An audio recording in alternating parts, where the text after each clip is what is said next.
welcome back to my channel. My name is Shaquita Debule, and this is the Conversations with Mentors series.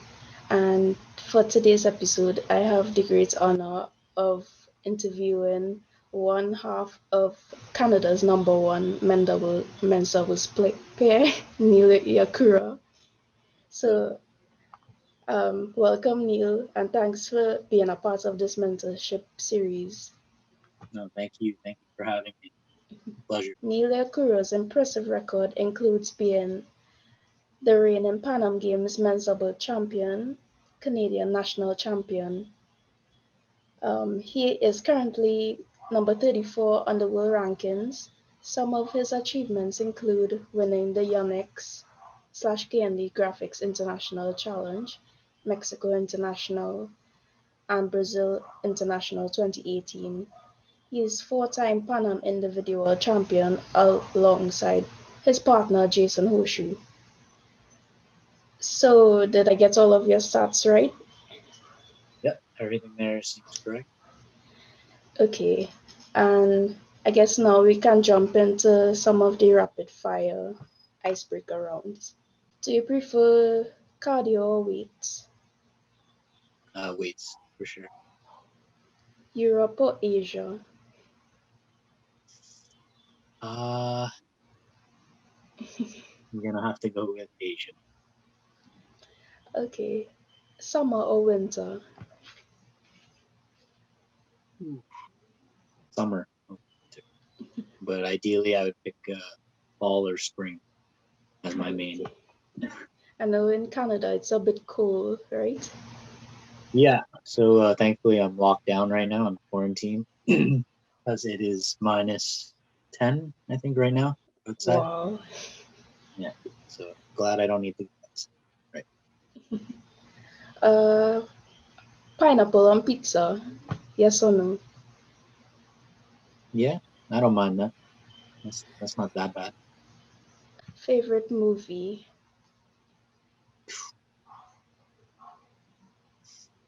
So many. Yes, a tough Um, one. Law-abiding citizen. You ever heard of that? Yeah, Yeah. I think that's my mom's favorite movie. She watches it all the time. Yeah, it's a very good movie. Favorite tournament to play in? This may be a hard one. I would say All England for now. I think has been my favorite, or Japan, because I really love Japan. If you weren't a badminton player, what would you do?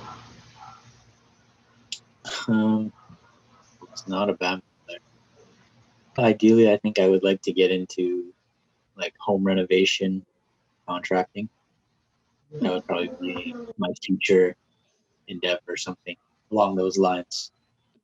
Or if I didn't choose badminton, I would have chosen baseball. I used to play baseball when I was young. Growing up. Okay, you have some interesting options there. Yeah, very different.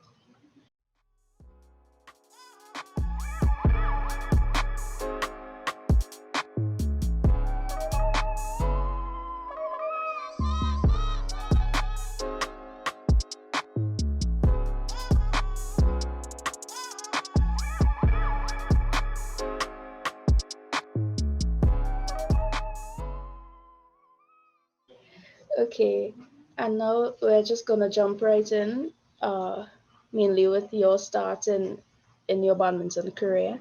So, how did you get started into badminton, and like, what's your story with that, and how old were you, and that kind of thing? I want to say I think the first time I picked up a racket, I was probably only like 3, because both my parents played badminton when they came here. They met playing badminton actually. Well, So my dad is from Japan, my mom is from Indonesia. And I guess they both moved here when they were in their late 20s, I want to say. Or my dad moved here when he was really young, but my mom came when she was in her late 20s. And they met on a badminton court. So when I was born at around 3, they put rackets in my hand while they were at tournaments. I never really played. up until I was 8, and then I started in a small city or small town, just at a high school. There was a club Okay. being being made at a high school, and then after a year and a half there, I moved to an actual badminton club. So I was around 10, and Okay. that's when I got my like real start. Okay. And how did you make that decision to sort of transition into the doubles categories? Into the doubles category. Yeah. Uh, so yeah, growing up, most of my junior years, I always prioritized singles. I love playing singles. I love playing everything, but singles was definitely my event that I thought I would be uh, playing full time in the future. Yeah. But after juniors, I kind of saw how singles event was, and I didn't really see myself excelling as well singles due to at that time I'm still I'm a smaller person, so I didn't really think singles suited me as much as doubles would have. So I think a couple of years out of juniors, I decided to just drop singles and try to just focus on doubles. Oh, okay. Being from Canada, I know that you would have to balance school and badminton, throughout your junior years, as does other countries in the Panam region.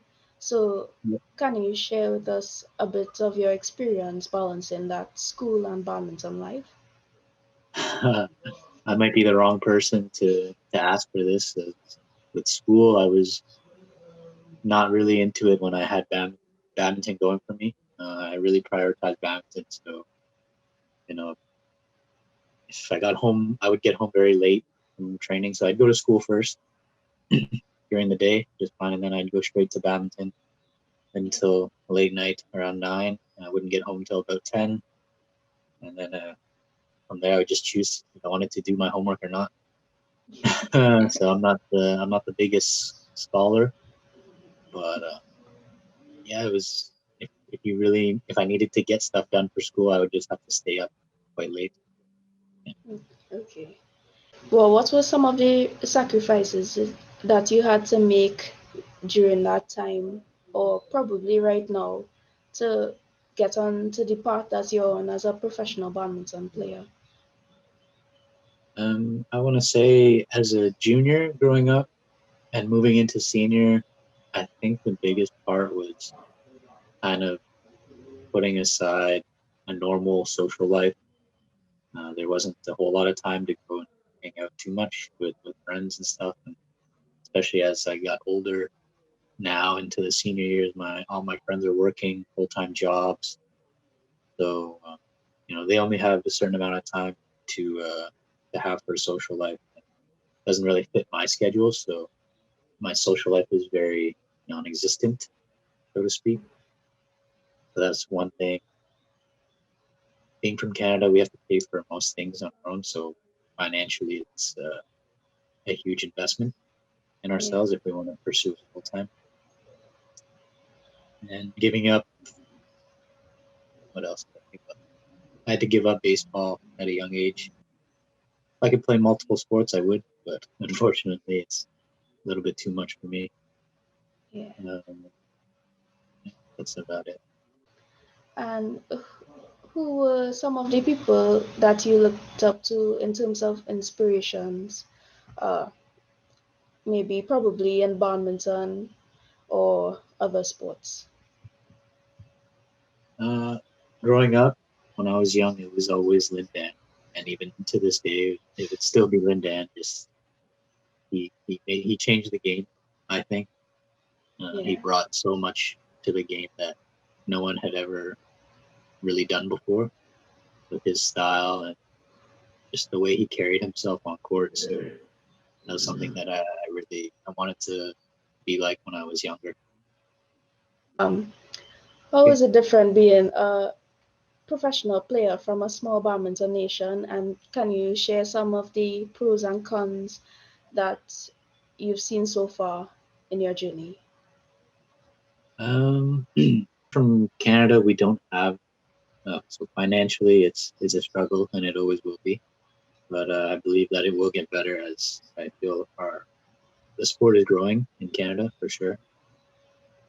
Um, some pros, I guess, would be it if you can be the top just in your country, and then be the top in the Pan Am region. I feel like it is a lot easier to qualify for, to get your ranking up and qualify for bigger tournaments, and then that allows you to go and play these and compete with the top level, and gives you a better shot at qualifying for Olympics.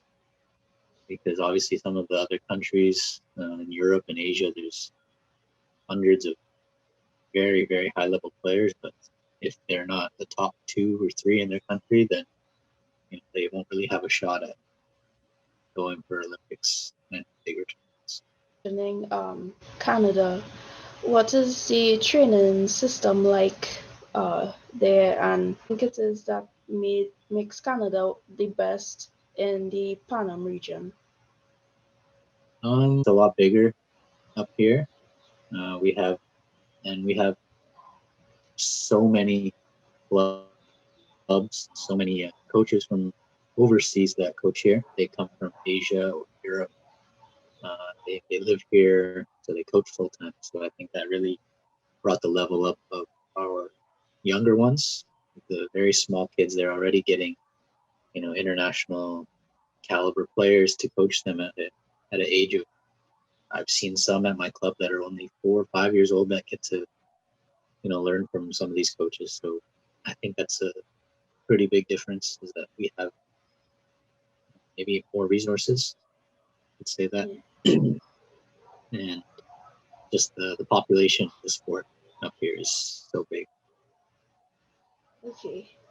And what do you think is the most valuable lesson badminton has taught you so far? Uh, I think it's taught me to like kind of be very independent as we travel a lot. Even if you're a doubles player, sometimes you don't travel always with your partner. So especially for singles players, you have to be very independent. Uh, you need to sort a lot of things out on your own. Being from, I don't know about the South America, but I know Canada and US, we need to really arrange everything for ourselves: lights, hotels, balancing for food, making sure you have enough money for food. So I feel like it really makes you have to think for yourself, how you're gonna live and whatnot.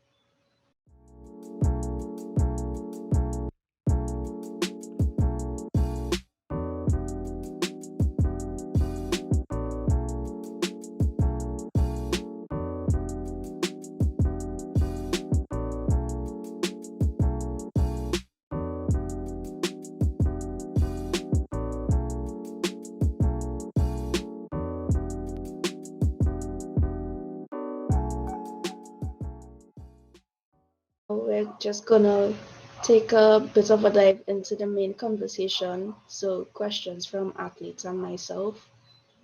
Okay. Uh, what has your daily routine been like since the since this COVID time, and how has it changed as opposed to pre-COVID time? I think at the start of the COVID period, so like last March, April, um, for us in Toronto, most things were locked down, so we couldn't even go train. So a lot of just home workouts were the big thing in the first few months. Uh, but later on, as it started to things started to open up in Toronto, at least, so we were able to train, but under restrictions. But I think it has allowed me to train more since there were no tournaments. So I could be home, I could just train all day, every day, as opposed to with tournaments where always we fly, we play, we come Yeah. back for maybe a week or two. It's not a whole lot of time to be training on for another tournament. So it's a lot of repetitive training, which is good. Uh, I've been able to diet a lot better at home. When, Sometimes when we're traveling, and I just eat whatever we can find, which isn't so good. And then when I come home, I would not really control myself with eating because I miss the food so much. I was back on another lockdown, so we're in very restricted training for our national team. We can only have one person on the court with you, only one-on-one training, unless there's multiple national team people. So, but not many of us are at the same club, so we don't train together too often. Okay. Did you mention, like traveling a lot? So for like let's say during that time, how did you sort of try to improve, moving from tournament to tournament if you couldn't train a lot? I think using the matches at tournaments are very valuable when you play against higher levels. You kind of really makes you see like what you're missing.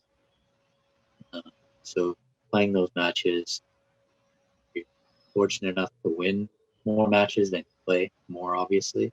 But if you're out, you lose in the first day and you have to stay there for another week because the next tournament's not for another week. Yeah. Um, you are able to train if you go and find maybe some other countries that are also out of the tournament. We've trained and sparred with other countries, maybe from Asia or Europe. So we can still train out there. It's just you won't really train as much. And when you train with other countries, it's more of sparring, not so much core training, Yeah. drills and multi-shot, weight sessions, that kind of stuff. Kind of gets pushed aside a bit. Let's say you're on court. What are some of the techniques that you use to sort of regulate your emotions when, things aren't really going the way you want them to, or um, for some reason you're not playing at your best? The tough question. I've had a few of those, and for doubles especially, it's important to know your partner and how to communicate, especially during times like that. So figure out what works for you. For myself, I prefer to just be left alone. So Jason knows that if I'm not doing so well, that he doesn't need to like comfort me or anything. Yeah. He just needs to let me figure it out by myself. And I feel like that's the better suit for me, as opposed to Jason might be the other way around. Mhm. Better if I keep encouraging him, motivating and stuff like that. So it's different for everybody. But for myself, I like to just be in my own head and my own thoughts. Well, you would probably be one of the better persons to ask this, since you're a doubles player. But for someone who's looking to, start specializing in doubles, what are some of the skill sets that they should work on? Today, the game is very revolved around the serve and serve return. If you can really master a good serve and really good returns, it'll help you obviously a lot in the rally as you can start strong. Um, Doubles, of course, very quick, so working on your reaction speed and time is very important. We do a lot of drives Yeah. for the doubles, and then also just understanding your partner, how to rotate is very important in doubles as well. I think a lot of people would just think more of like, oh, need to learn how to smash harder because it's doubles, but when you get to a certain level, it almost doesn't matter how hard you smash because everybody can defend. So it's working on the small, fine details of doubles, which are quick reactions, where to place the bird at the right time. Yeah. Yeah, definitely. The most important would be the service. And especially for those who are coming towards the end of their junior career, or probably in the first year or second year, as myself in the senior category. Um, what do you think is like some of the things these sorts of athletes should be working on that sort of bridges the gap from being, a promising player to more of an established and confident player? Actually, that's one of the things that you just said is the confidence. Confidence is huge. You have to be willing to, you need to dare to challenge the senior level. You can't be scared to play. Uh, it's as scary as it may seem. You just have to go out and play as if you're not scared of anything and confident that your abilities will get you to where you want to go. Uh, just continuing to work hard is, you know, I've seen some juniors when they come into seniors, they think they can kind of do it the same way as they were when they were juniors, but you definitely have to start working at least twice as hard for sure. How you brought up the part with confidence. Do you have any like practical ways, athletes can build that confidence? Um, not exactly. I'm no specialist with mentality and stuff, but just for me, just I think about believing in what I'm capable of. Like I know what I can do. I don't think of myself as like a unskilled player. I think I can do all the shots, but sometimes I think it'll come from training. And if you are really putting in the work in training and giving your all and you're positive throughout training, not negative and being down on yourself too much, then going into a tournament you'll feel more comfortable, more confident going into a match. Okay. In terms of like mental toughness for when you're competing, like when you're down in a match and like the deficit is like really big, is there anything that you do in terms of uh, trying to stay mentally tough? Um, yeah, I mean, we just had this last week. Jason and I, we played the Taiwan team that ended up winning the week before and that week, and they're in the finals this week. And we were down, I think, 10-2 in the second game and like 19-4 or something in the second game. And, as those run of points were going, we were kind of just thinking like, we're pretty far out of this, so we can just, let loose and just go for go for anything, see what works. See, nothing worked out for us that day, so just if you're already losing by so much, you have nothing to lose. If you want, try something different, be scared or nervous. If you're already down by so much, you might as well go for it. What do you think is the hardest part of training for you physically? Is it like strength and conditioning, running? Yeah, that kind of thing. Uh, Maybe running. I don't know. Strength and conditioning, I like to do. Like I thoroughly enjoy it. I went to college actually for it for a couple years, and I really enjoyed it. So that would probably be my more preferred side of training, is strength and conditioning.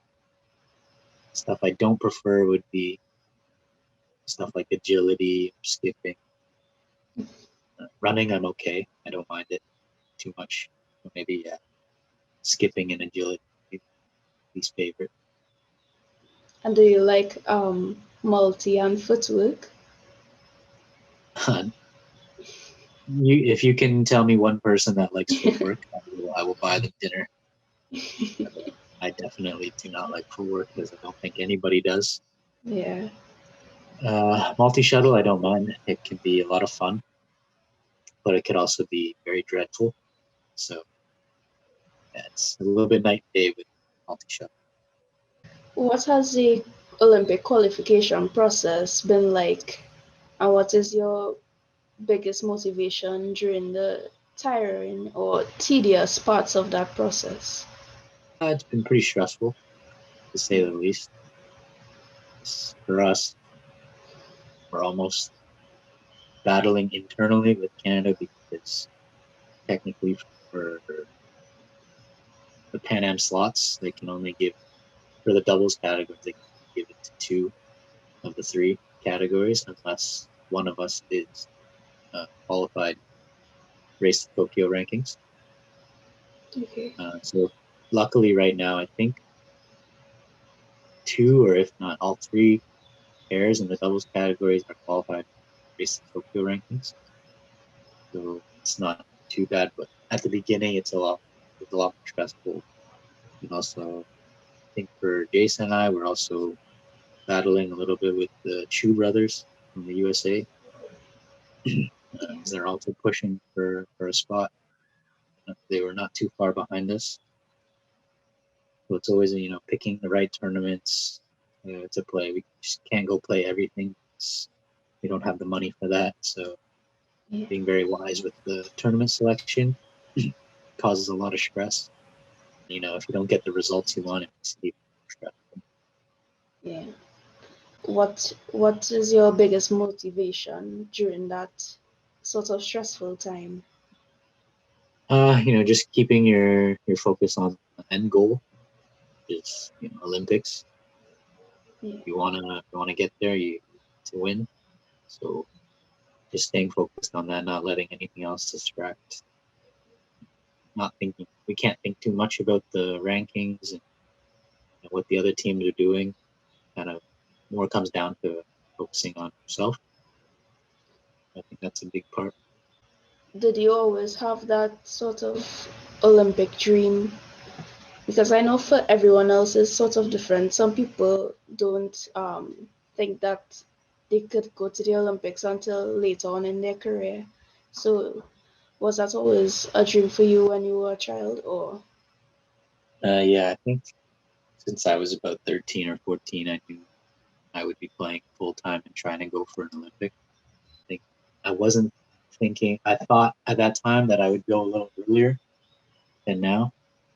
I think I really had hopes up to go for 2016, but that was not the case. So just continue on, and at least my shots are looking a lot better for this one than the yeah? last one. But yeah, just since I was pretty young in my teens, I knew I was going to do it.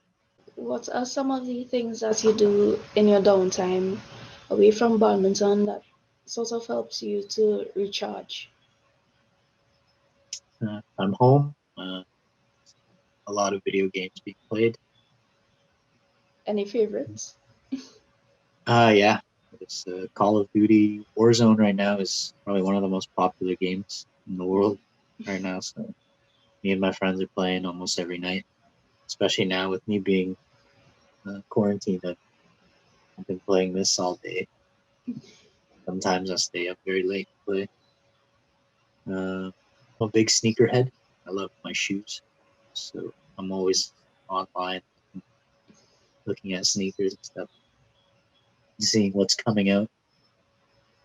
Yeah, I saw that based on like your YouTube videos.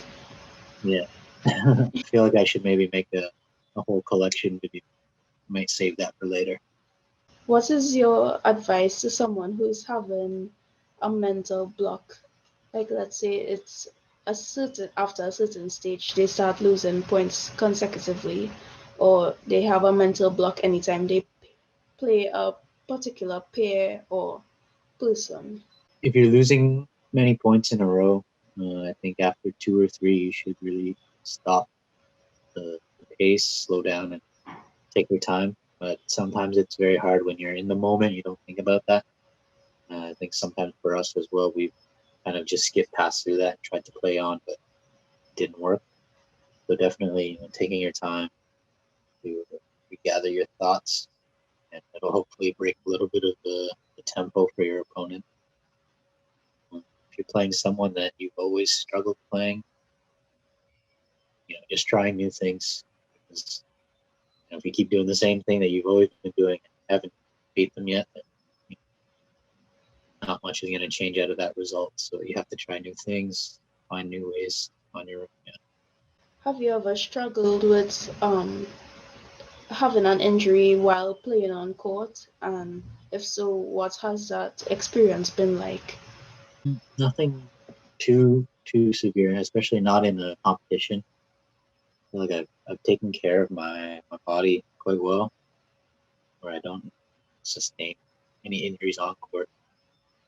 I've had injuries maybe during home training, and I get it taken care of before I need to compete. So at tournaments, I've never really had an injury I've had to really deal with. Yeah, I think one time I had a maybe like a nerve pinch in my shoulder where I couldn't lift my arm so well at the start of the tournament. So obviously, if I couldn't lift my arm, and I couldn't be in the back court, so making sure I just went to the front, Yeah. things like that. You gotta do what you can. Don't try and do things that you can't do. Try and get yourself out of those situations. Sure.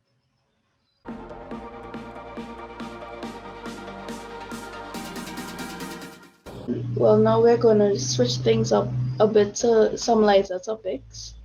Okay. So, what is something that you didn't expect in the life of a badminton player? The loneliness. Yeah, sometimes Yeah. it gets a little lonely out there, a little boring. Sometimes you just stay in a hotel room, play your match, go back to the hotel room. But it's kind of good that you're a doubles player as well. Yeah, it's definitely harder for singles as you're really alone, and I've seen it firsthand. With, Michelle Lee is always by herself usually, and she's been doing it for God knows how long. Yeah. But for me, yeah, most of the time I will have Jason. But, there have been some times where I didn't stay with Jason. We would stay separately. Yeah, so get quite quiet. So, What has been the best part of your career so far? Whether it's results wise with tournament or a particular uh, memory. nothing really in particular. I love the whole experience, like the whole journey where you get to travel. You travel the world. You meet so many different people from different countries and cultures. You get to be around the best level of badminton there is. I think is the most valuable thing to me is being around that level is Yeah. where you can learn so much. It's different when you watch it just on YouTube. As like I did that as a kid, I would watch it till I fall asleep. But Yeah. just being there in person and sometimes even getting to play with the highest level is a completely new experience. Is there anything that comes to your mind in terms of the most memorable experience you've ever had on tour? Do you have like a favorite anecdote? Um, when I first started moving into doubles, I actually went over to train in Asia, and so I trained at a club where many of the top players in Indonesia have come from. And at that time, the world number one right now, Marcus Yeah. Marcus Fernaldi, he was training in that club, and at that time, I don't think he was a very big name yet. He was a very low key player. This he trained so hard, and I was fortunate enough that he was helping me out, driving me to training, taking me to eat, all that. So I think just being able to build these kinds of friendships with some people is more valuable. Yeah. And he seems to be a humble guy too. Oh, he was super humble. He's super humble, very nice person. Yeah. Uh, he didn't have to help me at all, especially being a senior player. I think he's a couple of years older than me, but I was just this kid from Canada training there, so he had no business to help me out, but he did, and I'm very grateful for that. And look at him now, is to see him now at number one, like it's actually crazy to see. Yeah. How has it been sharing your experience as a professional badminton player on YouTube. I know a few other players do that as well. So yeah. It's just kind of something. That's probably also another thing I like to do in my downtime that I enjoy doing is because my mom was always very big on taking pictures and stuff for memories, but I'm not a huge person for photos. Uh, my mom always wants to take pictures at places. My brother and I never really wanted to do them, so I thought maybe taking videos would be kind of fun. And at this day and age, vlogging and YouTube is so big. I thought it would be a pretty good way for me to share and also keep for myself the memories I have on these trips. I don't have thousands of followers like the other players that are doing this, but it's mostly more for myself than for my family to see what I'm seeing almost, so they Okay. can kind What is your favorite part of that YouTube process? Is it like the editing or the actual vlogging part of it? of. Now at the beginning it was probably the editing because it really gave me something to do, and I was killing a lot of time with it, so I felt productive. But I think as the time went on, I think I enjoyed the video recording more because at the beginning I was very shy. I didn't want to record in public. I would just kind of do like scenes where I'm not talking in public, and then when I got back to the hotel, then maybe I'd film myself talking, but I'd have to wait maybe for Jason to leave the room or to go to the bathroom and shower so he can't hear me because Yeah. it was a little bit intimidating to do it. But I think now I've gotten confident enough to do it by myself in public. I don't care. Yeah. It's fun. Yeah. Sometimes you get to put some of these other players into it and they enjoy it as well. So it's Yeah. good. It's good fun. Yeah, I think I'm still in that phase where it's really strange to like vlog in in public. So a lot of the times I do the talking part at home or Yeah. just record myself. So I think it's easier for me to do this sort of series because it's not like talking to the camera. It's like Right. actually talking to someone else. Person. Yeah, for sure. Yeah, I feel that. Another thing would be like if you have people around that make the recording more fun. Like if you've seen my videos, we have Josh. He loves to just clown around in the videos, say whatever is on his head. Stuff like that makes it a lot easier as well to just start talking about. Do you have any tips to those now beginning the professional route and trying to be more attractive to sponsors? What has that process been like for you? Yeah, for us it's difficult. I think it's hard to get sponsors from a place that badminton is not very big, and we don't have the best results. We're not top in the world, so it is very difficult. So just networking and making connections with the right people. Hopefully, at the right time, you'll be able to set something up. But I think as a smaller player coming up, you have to just work toward and get the results first. I think that's important, Yeah. and then networking with the right people is important as well. Do you think it's important to have a routine like pre and post match training and competing? Yeah, I believe in it. I haven't done it as much as I think I should, but I know I have. Maybe one tournament I've that I've done well at. I remember, doing the same thing every day before the match, after the match. It's very routine. And sometimes it doesn't work every time. So maybe I tried it another time and it didn't work. So I think you might have to figure it out each time. But everybody could be different. I'm sure there's some of these top players have done it for every tournament almost.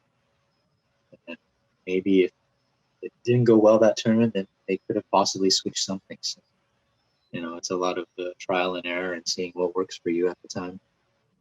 And do you visualize? Is that also a big part of it? I wouldn't say I like sit on my bed and close my eyes and visualize, but probably watch some video when I'm playing, see how they're playing in that video, Yeah. and just seeing what I can do. With that being said, with you being one of the top players from the Panam region and having a lot of success as a Panam player, how do you sort of like reshift your focus after just coming off of a high, like winning a tournament that you wanted to for a while or accomplishing one of your other goals? Yeah, I guess just I always look back at what the big picture is. If it's the Olympics, then some of these other wins are, yes, they're good, but they're not your end goal. So can't get too wrapped up in it. So I usually just say, for example, Pan Am Games was quite hard for us as it was the end of like a 5 week tour, I think, for us. We did the Canada and US Open, a couple in Asia, and then flew straight to Peru. It was just a relief, I guess, to get it done Yeah. after a long trip, and we got the win in Peru. Then after that, kind of just taking some time, about a week, uh, still training, but a little bit lighter, just taking it. We went through a lot for 5 weeks and Yeah. was able to come out with a win. So just remembering that it's not over yet and that it's going to start up again. So just getting ready for the next trip. Okay. Now that we're sort of like closing things off, what do you think is the most important thing for young athletes to be doing during this time where you might still be under lockdown or stay at home orders?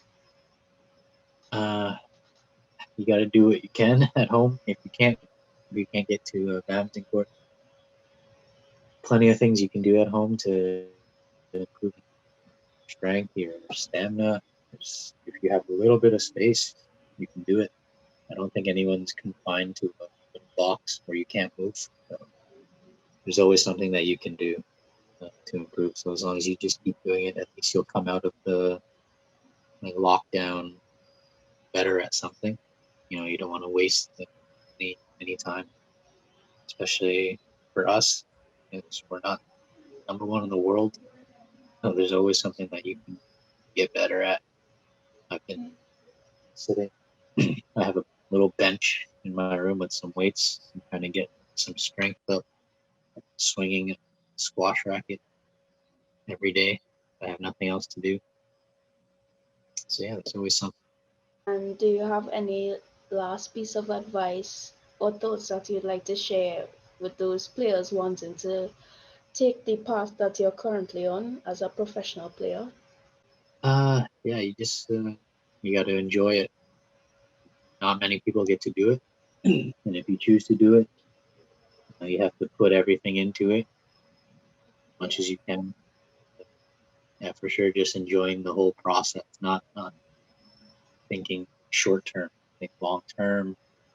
That it'll be worth it in the end, whether you make it or not. You get this experience, and I think you'll learn a lot on, on this path for sure. You learn a lot about yourself as well as the rest of the world. Okay. Well, thanks, Neil, for being a part of this.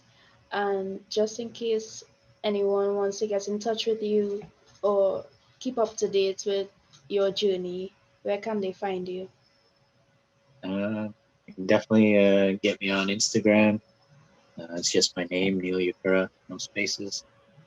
Or you can go subscribe to the YouTube channel. I'm trying to every tournament. I think I'm gonna post vlogs at as well as when I'm home. I'll try and come up with some content for anyone that's interested. Yeah, I really enjoyed your Thailand series, Life Thank in the you. Thank Bubble, you. and the Denmark series as well.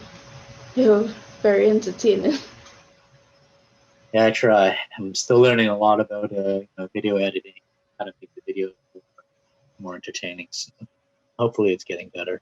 It's definitely better than my first videos. Okay, well, thanks again for being a part of this. And to anyone else who is watching this, please subscribe, and I'll link all of Neil's details in the description box below in YouTube. And yeah, don't forget to like, comment, and subscribe, and let me know who else I should interview in the next episode of Conversations with Mentors. Great. Thanks a lot for having me. Appreciate it.